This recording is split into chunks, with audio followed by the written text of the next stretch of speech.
আসসালামু আলাইকুম। আমি আতিকুল্লাহ, ফ্রি বাংলা টিউটোরিয়ালের পক্ষ থেকে আপনাকে স্বাগতম।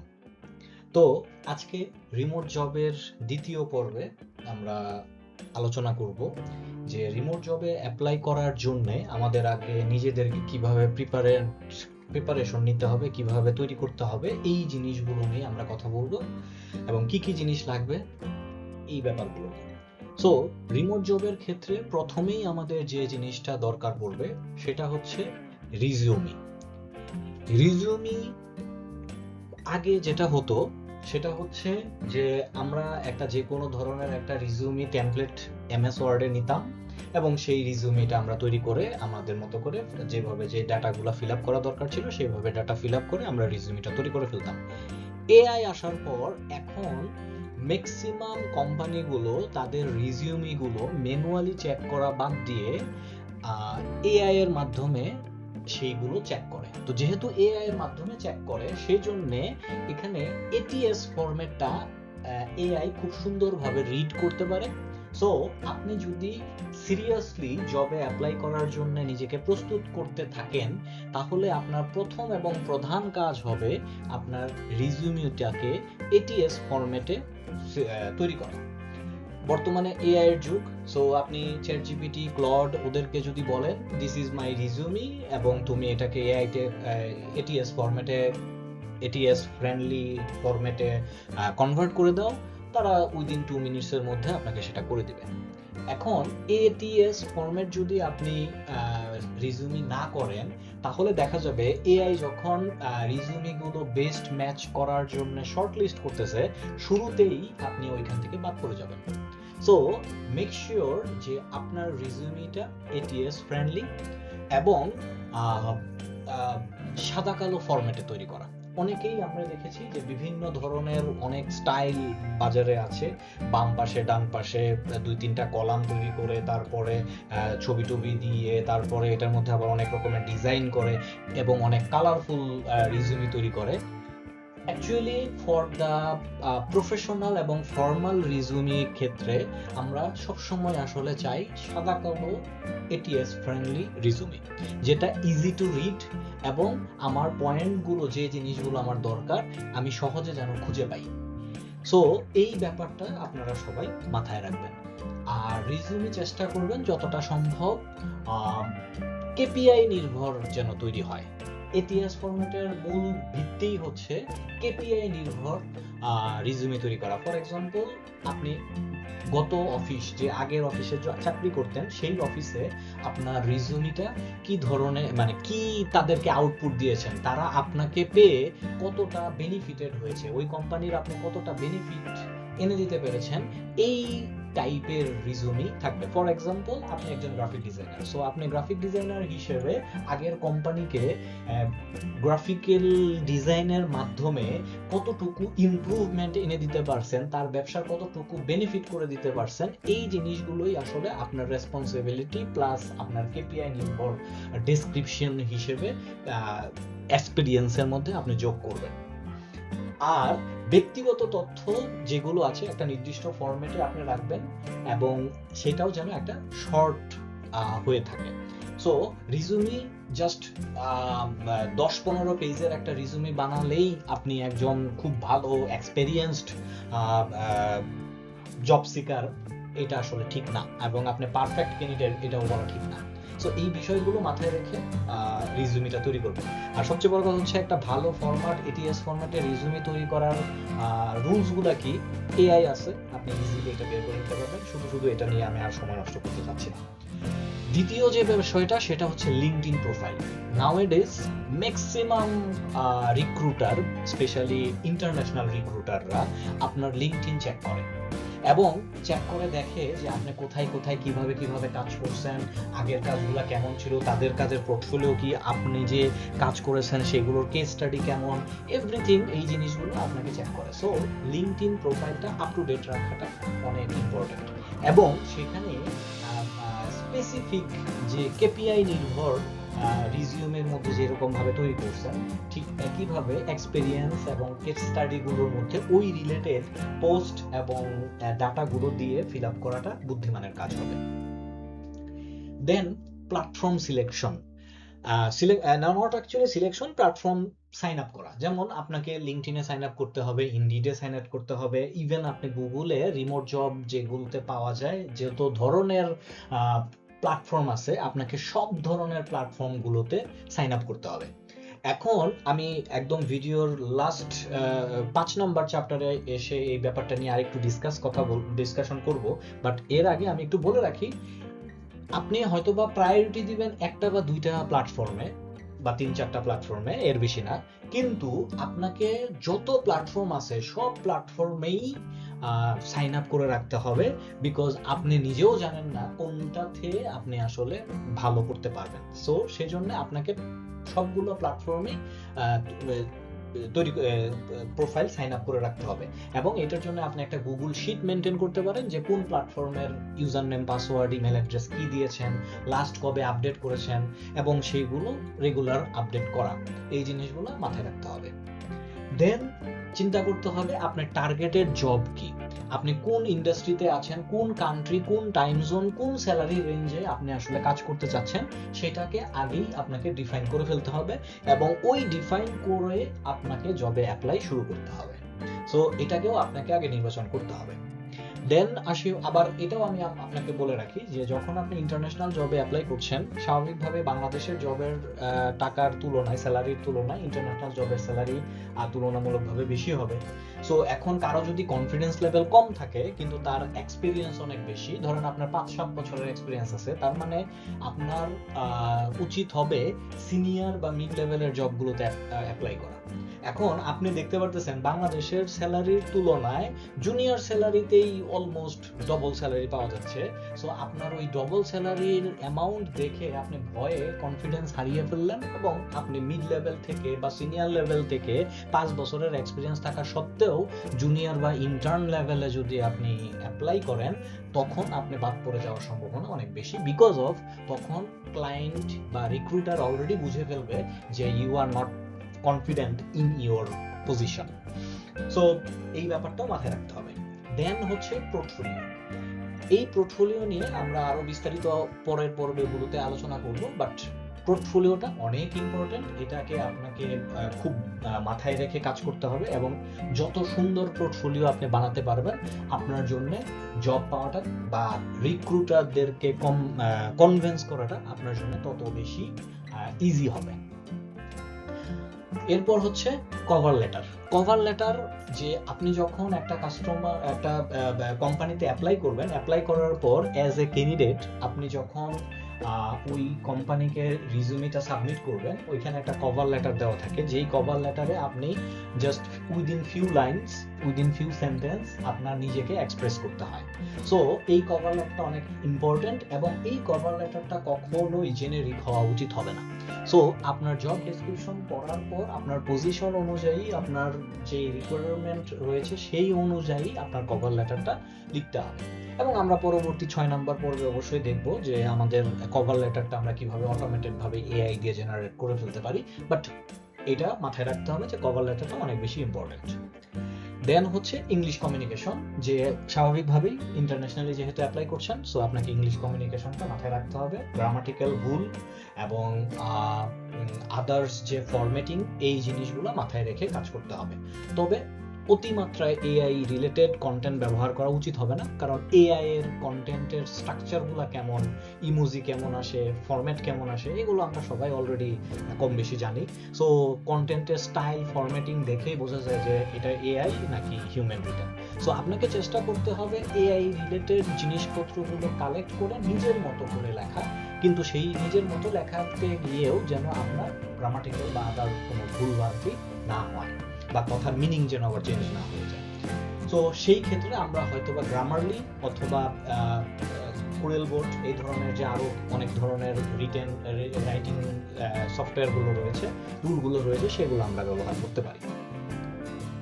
এরপর যেটা হচ্ছে, আপনার এই ভিডিও রেকর্ডিং করে আপনার ইন্টারভিউটাকে সেট আপ করতে হবে। মানে আপনাকে যেটা করতে হবে, একটা ভিডিও রেকর্ডিং আপনার থাকতে হবে। ম্যাক্সিমাম ইন্টারন্যাশনাল কোম্পানি আমি অ্যাপ্লাই করতে গিয়ে দেখেছি তারা চায় আপনি 2-3 মিনিটের একটা ভিডিও রেকর্ড করে তাদের যে জব ডেসক্রিপশনটা রয়েছে সেই জব ডেসক্রিপশনের উপর আপনার নিজেরকে আমরা কেন হায়ার করব এই রিলেটেড একটা বক্তৃতা দেওয়ার জন্য বা একটা স্পিচ দেওয়ার জন্য। সো সেই ক্ষেত্রে দেখা যাবে যে আপনার বর্তমানে গুগল বিটস অথবা আরো যে কিছু টুলস আছে যেই টুলসগুলোর মাধ্যমে আপনি নিজের ভিডিও পোর্টফোলিও তৈরি করে বা ইন্টারভিউ সেট আপ করে ক্লায়েন্টদেরকে পাঠাতে পারেন। ইভেন আপনি চাইলে এটাকে ক্যানভা বা আরো অন্য কোনো কিছু দিয়ে সফটওয়্যারগুলো দিয়ে আপনি এটাকে এডিট করে আরো প্রফেশনাল লুক আনতে পারেন। বাট এই ভিডিও ইন্টারভিউ আপনার জন্য কম্পালসারি। ম্যাক্সিমাম ইন্টারন্যাশনাল কোম্পানি আপনাকে এই ভিডিও ইন্টারভিউতে ইনভাইট করবে এবং এই video I mean express yourself অথবা tell me about yourself এই টাইপের ভিডিওগুলো আপনাকে রেডি করে বা রেকর্ড করে রেখে দিতে হবে, যাতে জব অ্যাপ্লাই করার সময় আপনি জাস্ট উইদিন ফিউ সেকেন্ড ওই লিঙ্কটা শেয়ার করে দিতে পারেন। এবং এটার জন্য সবচেয়ে ভালো মাধ্যম হচ্ছে যে আপনি মোবাইল অথবা আপনার ওয়েবক্যাম দিয়ে ভিডিও রেকর্ড করা এবং এডিটিং যে সফটওয়্যারগুলো আছে সেই সফটওয়্যারগুলো দিয়ে এটাকে আরেকটু পলিশ করা, আরেকটু অ্যানিমেটেড করা, but not so animated, not so animation, just আপনার কিছু কিছু জিনিসপত্রগুলো আপনার ওইটার মধ্যে যেগুলো না হলেই না এই টাইপের কিছু অ্যানিমেশন দেওয়া দিয়ে উইদিন 2 or 3 মিনিটসের মধ্যে ভিডিওটাকে শেষ করার পর এটা আপনার গুগল ড্রাইভে হোক, ইউটিউবে হোক অথবা যে কোনো প্ল্যাটফর্মে ওইটাকে আপলোড করে পাবলিক করে দেওয়া, যাতে ওই লিঙ্কে ক্লিক করে আপনার ভিডিওটা বা ভিডিও পোর্টফোলিওটা সে চেক করতে পারে। এরপর আসি হচ্ছে যে আপনার যে ধরনের জবের জন্য অ্যাপ্লাই করছেন ওই জব রিলেটেড যেন আপনার ল্যাপটপ বা ডেস্কটপ স্পেসিফিকেশনটা ভালো থাকে। ফর এক্সাম্পল, আপনি এখন ভিডিও এডিটিং এর কাজ করছেন, এখন আপনি যদি Pentium 4 নামের একটা কম্পিউটার নিয়ে চালু করে ভিডিও এডিটিং শুরু করে দেন, আপনার একটা এডিটিং করতেই যদি 2 ঘন্টা সময় লাগে, তখন আসলে এটা আপনার জন্য ওয়াইজ ডিসিশন হবে না। সো আপনি যে ধরনের কাজ করবেন সেই ধরনের সেই মানের ল্যাপটপ যেন আপনার থাকে বা ডেস্কটপ যেন আপনার থাকে, এটা আপনাকে আগেই তৈরি করে নিতে হবে। দেন হচ্ছে আপনার ইন্টারনেটের ভালো একটা ব্যাকআপ। সো আপনি যেহেতু রিমোট জবের ক্ষেত্রে যখন আপনি ইন্টারভিউতে যাবেন, ইন্টারভিউয়ের ক্ষেত্রে স্বাভাবিকভাবেই আপনাকে বলা হবে যে আপনার ভিডিও কলিং এর মাধ্যমে আপনার ইন্টারভিউ নেওয়া হবে। সেটা গুগল মিটে হতে পারে, সেটা জুম এর মাধ্যমে হতে পারে, হোয়াটএভার, গুগল টিমের মাইক্রোসফট টিমের মাধ্যমে হতে পারে। সো সেটা যে কোনো মাধ্যমে হোক, আপনাকে ওই স্টেবল ইন্টারনেট কানেকশন এবং ইলেকট্রিসিটি ব্যাকআপ থাকতে হবে, যাতে ইন্টারভিউ নেওয়ার সময় আপনার ইন্টারনেট অথবা ইলেকট্রিসিটি ঝামেলা না করে। সো ইন্টারভিউর মাঝখানে যদি ইন্টারনেট চলে যায় অথবা ইলেকট্রিসিটি ব্যাকআপ না থাকে, ইলেকট্রিসিটি চলে যায়, তার মানে আপনার ওই জব শেষ। ওই জবে আপনি আর রিকোয়েস্ট করেও তাদের নতুন করে ইন্টারভিউ সেট আপ করাইতে পারবেন না, প্লাস আপনার তাদেরকে আর কনভিন্স করতে পারবেন না, সে আপনাকে আর মেসেজের রিপ্লাই দিবে না। এটা আমার ব্যক্তিগতভাবে এক্সপেরিয়েন্সড করা একটা অবস্থা, সিচুয়েশন। তারপর হচ্ছে টাইম জোন। যে ক্লায়েন্ট যখন আপনাকে ইন্টারভিউ এর জন্য ডাকবে, আপনাকে অবশ্যই টাইম জোনটা চেক করতে হবে বারবার, বিকজ অফ ম্যাক্সিমাম রিক্রুটাররা তারা তাদের টাইম জোনে আপনাকে ইন্টারভিউর জন্য ডাকবে। সো ধরে নিলাম EST 9 AM, দ্যাটস মিন আপনার বাংলাদেশি টাইমে ওইটা কতটা সময় হয় এটা আপনাকে ক্যালকুলেশন করে রেডি থাকতে হবে। কারণ আপনি যদি দেখা গেল আপনার ক্যালকুলেশন করেন নাই, তখন ম্যাক্সিমাম সময় দেখা যাবে আপনার টাইমের আধা ঘন্টা 1 ঘন্টা আগে পরে হয়ে যাচ্ছে এবং আপনি ওই টাইম জোন না মিলার কারণে দেখা যাচ্ছে ইন্টারভিউ আপনি মিস করতেছেন। আর ইন্টারভিউ যদি একবার মিস হয়, মোটামুটি গ্যারান্টি থাকতে পারেন 99% ক্ষেত্রে আপনি সেই ইন্টারভিউ রিটেক করতে পারবেন না। সো ইন্টারভিউ মিস করা যাবে না। এবং আমি নিজে ব্যক্তিগতভাবে এমনও হয়েছে যে আমি মোবাইলে অ্যালার্ম দিয়ে রেখেছি যে এখন আমার 5 মিনিট আগে বা 10 মিনিট আগে বা 15 মিনিট আগে যে আমার একটা ইন্টারভিউ আছে। এরপর হচ্ছে ওয়ার্ক স্পেস। যখন আপনি ইন্টারভিউ দিবেন অবশ্যই আপনাকে একটা শান্ত জায়গায় থাকতে হবে, যেখানে অন্য কোনো মানুষের ব্যাকগ্রাউন্ড দেখা যাবে না, কেউ আপনার সামনে দিয়ে বা পিছন দিয়ে হেঁটে যাচ্ছে এরকম হবে না, অথবা গান বাজতেছে ব্যাকগ্রাউন্ডে বা কথা চলতেছে ব্যাকগ্রাউন্ডে, কান্নাকাটি চলতেছে বাচ্চাদের ব্যাকগ্রাউন্ডে, এই ধরনের কোনো সিচুয়েশনে পড়া যাবে না, এরকম রাখা যাবে না। দরকার পড়লে আপনি ব্যাকগ্রাউন্ড ব্লার করে রাখতে পারেন, এবং আপনাকে ভিডিও করে থাকতেই হবে। এবং ম্যাক্সিমাম ক্যান্ডিডেট আমরা যেটা দেখেছি যে তারা ভিডিও কলে বলে যে if you don't mind, I do not want to open my video, এই টাইপের কথা বলে তারা, এবং রিক্রুটাররাও তখন সিচুয়েশনটাকে হ্যান্ডেল করার জন্য বলে ইটস ওকে। বাট এটাতেও আমি গ্যারান্টি দিয়ে বলতে পারি ম্যাক্সিমাম ক্ষেত্রেই তারা আপনার পয়েন্ট কেটে ফেলে, এবং আপনাকে তখন তারা ইন্টারভিউ সেশনের পরের স্টেপে নিতে দেয় না। কারণ আমরা পরবর্তীতে দেখবো যে প্রথম স্টেপেই কিন্তু আপনাকে হায়ার করে না, এখানে অনেকগুলো স্টেপ আছে, প্রায় 7-8টা স্টেপ আছে, তারপরে আপনাকে হায়ার করবে। সো সেই ক্ষেত্রে আপনি যদি ভিডিও কলে না আসতে পারেন, তাহলে তারা সরাসরি হয়তো বা আপনাকে কিছু বলবে না, কিন্তু এটার জন্য তারা পয়েন্ট কাটবে, মার্ক কাটবে, এবং আপনাকে তারা রিলাই করবে না আপনার উপরে। কারণ আপনি যেহেতু এখন আপনার ভিডিও কলে আসতে পারতেছেন না, সো তারা ধরে নিচ্ছে যখন আপনি আনসার দিচ্ছেন, হয়তোবা আপনি চ্যাটিং করে করে এআই দিয়ে আনসার দিচ্ছেন, 2 আপনার কনসেন্ট্রেশন কোন দিকে সে এটা বুঝতে পারতেছে না, আপনার মন মানসিকতা সে বুঝতে পারতেছে না। পাশাপাশি ইন ফিউচারে যখন ক্লায়েন্টের সাথে আপনাকে কমিউনিকেশন করতে দেওয়া হবে, তখন আসলে আপনি কনফিডেন্সের সাথে আসলে তাকে হ্যান্ডেল করতে পারবেন কিনা এই ব্যাপারটাতে সে একটা ভালো ধারণা পাচ্ছে না। যার কারণে আপনি যদি ভিডিও কল না করেন, ওই জবে পরবর্তীতে আপনাকে না ডাকার সম্ভাবনাই বেশি। So video call must. Then হচ্ছে রিমোট টুল, যেটা হচ্ছে যে স্বাভাবিকভাবে ভিডিও কল করার ক্ষেত্রে আপনার যে যে টুলগুলো দরকার পড়ে, যেমন Microsoft Teams, Slack, Meet, Zoom, এক একটা ক্লায়েন্ট এক এক রকম ভাবে করে, মিটিং কল করে, যে ক্লায়েন্ট যে কোম্পানি যেই টুল ইউজ করে।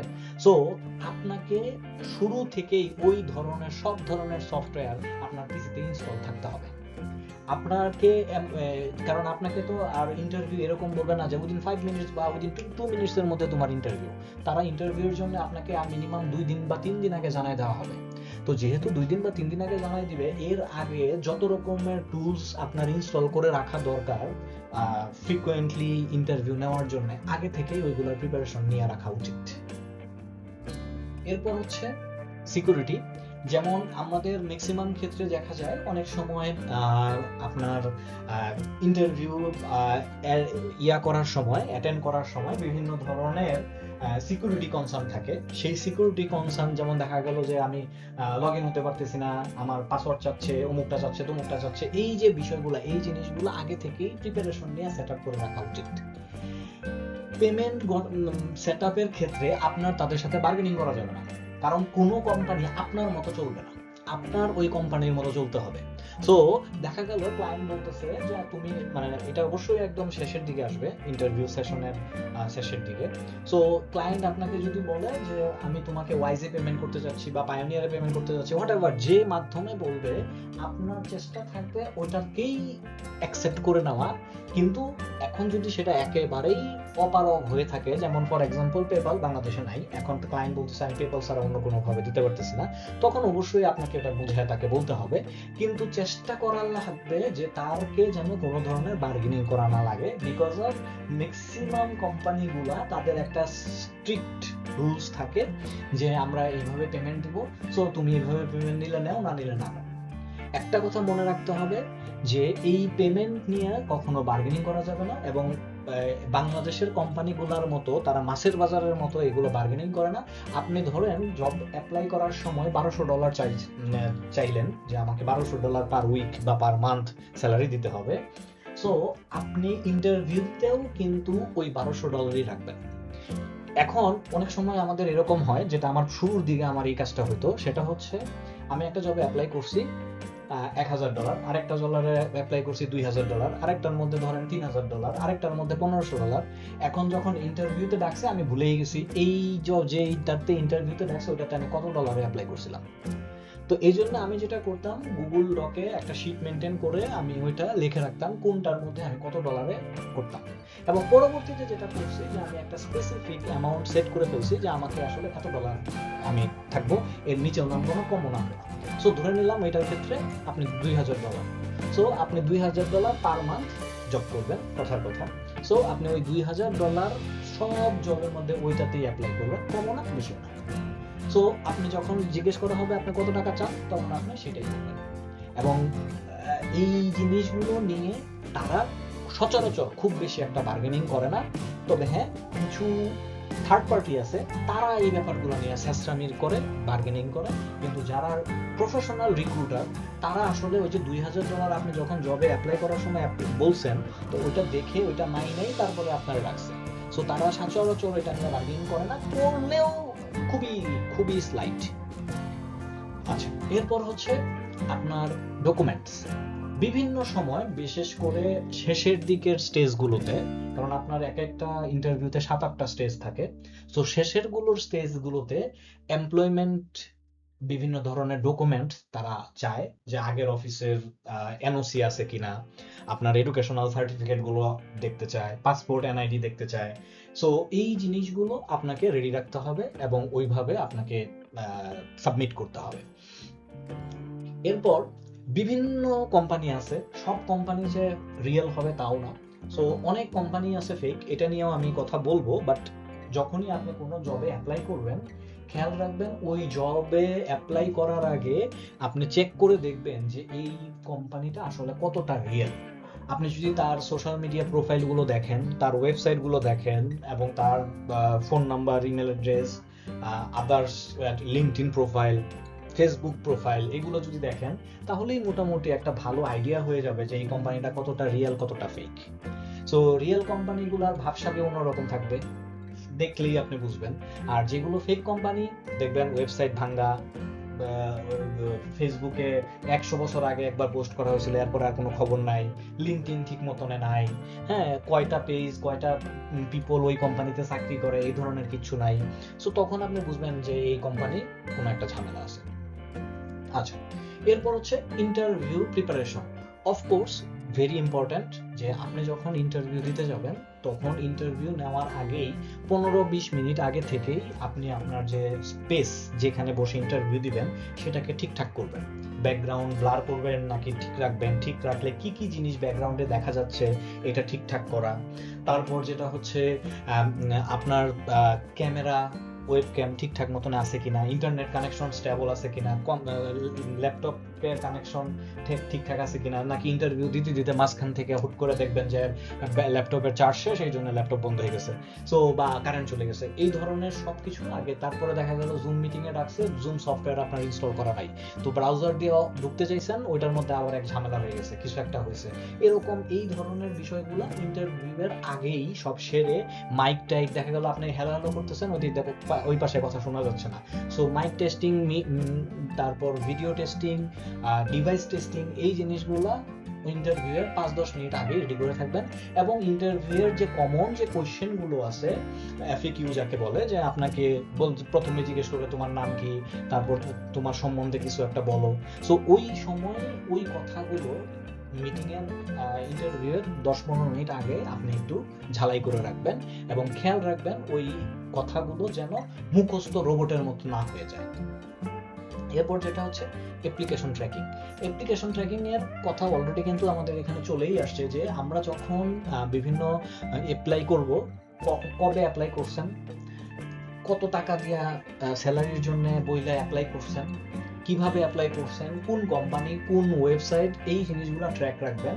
কারণ যখন অনেক সময় আছে রিক্রুটাররা আপনারা মেল করতেছে, মেল করার ক্ষেত্রে জব ডেসক্রিপশনটা হয়তো বা অ্যাটাচ করে নাই, তো জব ডেসক্রিপশন যদি অ্যাটাচ না করে থাকে, আপনি তো যখন চাকরি খুঁজতেছেন একটা জবে তো অ্যাপ্লাই করে বসে থাকবেন না। সো ওই জবের জব ডেসক্রিপশনের মধ্যে কি লেখা আছে, এইটা আপনার ওই জব ইন্টারভিউয়ের আগেই ওই জিনিসটা জেনে থাকা উচিত। দেন ক্লায়েন্ট বললো আপনাকে উইদিন 1 উইকের মধ্যে জানানো হবে, দেন আপনি 1 উইক পর তাকে একটা ফর্মাল রিপ্লাই করলেন যে আমি তো 1 উইক হয়ে গেছে, এখনো জানলাম না, সো কোনো আপডেট আছে কিনা। সো এরকম ফলো আপ মেসেজও আপনি তাকে পাঠাতে পারেন। সো জব ট্র্যাকিংটা অনেক বড় একটা ফ্যাক্ট, এবং এই জিনিসটাও আমরা 6 নাম্বার চ্যাপ্টারে দেখব যে আমরা কিভাবে এটাকে মেনটেন করব। সো আজকে এই পর্যন্তই। আমরা পরবর্তী যে চ্যাপ্টার চ্যাপ্টার 3। এই চ্যাপ্টার 3-তে আমরা দেখব যে আমরা পোর্টফোলিও কিভাবে বানাবো এবং এই পোর্টফোলিও বানানোর জন্য কি কি জিনিস আমাদের লাগবে। সো ওইগুলো নিয়ে আমরা কথা বলবো। সেই পর্যন্ত সবাই ভালো থাকবেন। ধন্যবাদ।